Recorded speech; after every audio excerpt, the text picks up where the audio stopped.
चौकीदार और दफादार समाज की स्थिति पिछले कुछ समय से अत्यधिक बिगड़ती जा रही है। यह समाज लंबे समय से अपने अधिकारों और सुविधाओं की मांग करता आ रहा है, लेकिन उनकी मांगों को सुनने और स्वीकार करने में सरकार की ओर से कोई ठोस फैसला या यूं कहें कि कोई ठोस कदम नहीं उठाए गए हैं। हाल ही में एक खबर सामने आई थी जिसमें यह कहा गया था कि चिराग पासवान और नीतीश कुमार चौकीदार संघ के हित में एक महत्वपूर्ण निर्णय लेने वाले हैं, जिससे धरना प्रदर्शन करने की नौबत और आवश्यकता नहीं होगी। यह खबर चौकीदार समाज के लिए एक उम्मीद की किरण थी, लेकिन अब तक इस मामले में कोई ठोस कदम नहीं उठाए जाने से चौकीदारों में गहरा आक्रोश और निराशा व्याप्त है। चौकीदार संघ का कहना है कि वे सरकार से विशेष अध्यादेश लाने की मांग करते हैं ताकि उनकी बहाली प्रक्रिया को तेजी से पूरा किया जा सके।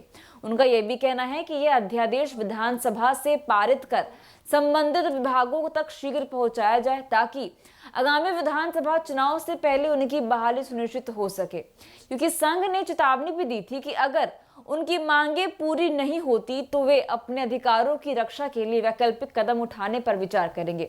चौकीदार समाज का स्पष्ट कहना है कि वे अब अपने वादों और तारीखों के भरोसे नहीं रह सकते। उन्हें केवल परिणाम चाहिए और वे सरकार से त्वरित कार्रवाई की उम्मीद कर रहे हैं। चौकीदार संघ ने अपनी बहाली को प्राथमिकता देते हुए इसे विधानसभा सत्र में पारित करने की भी मांग की थी। उनका यह भी कहना था कि जो चौकीदार बहाली प्रक्रिया में रिजेक्ट हो गए थे, उन्हें फिर से बहाली में शामिल किया जाए।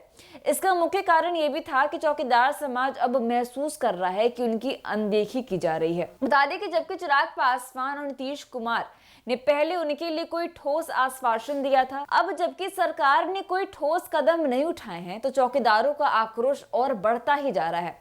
क्योंकि हाल ही में बिहार राज्य दफादार चौकीदार पंचायत के नेतृत्व में गांधी मैदान में कारगिल चौक और जेपी गोलंबर तक एक विशाल रैली और प्रदर्शन भी आयोजित किया गया था। इस रैली का उद्देश्य सरकार से अपनी मांगों को लेकर दबाव बनाना था।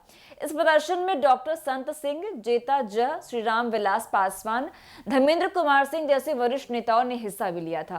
प्रदर्शन के दौरान नेताओं ने साफ तौर पर कहा कि यदि उनकी मांगे पूरी नहीं की जाती है तो वे आगामी विधानसभा चुनाव में सरकार के खिलाफ काम करेंगे और सत्ता से बाहर करने की पूरी कोशिश करेंगे।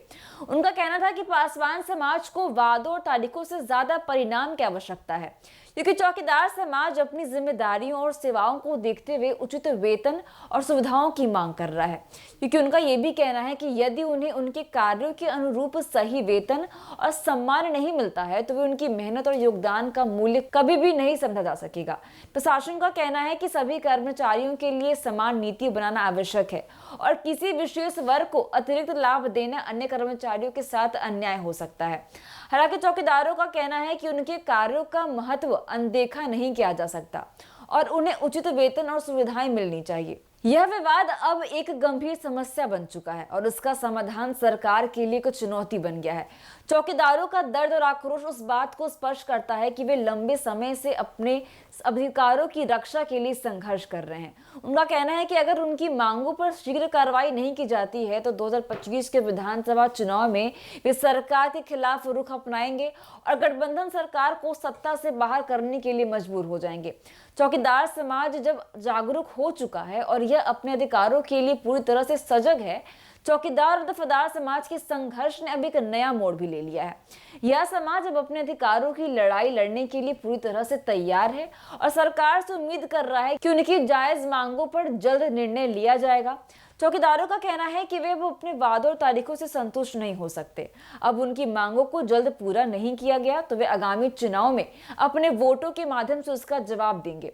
अब यह देखना बाकी है कि सरकार इस मुद्दे को कितना और कब तक खींचती है और कब चौकीदार संघ को उनका हक मिलता है। तो ऐसी अपडेट्स के लिए बने रहिए हमारे साथ और देखते रहिए Q24। धन्यवाद।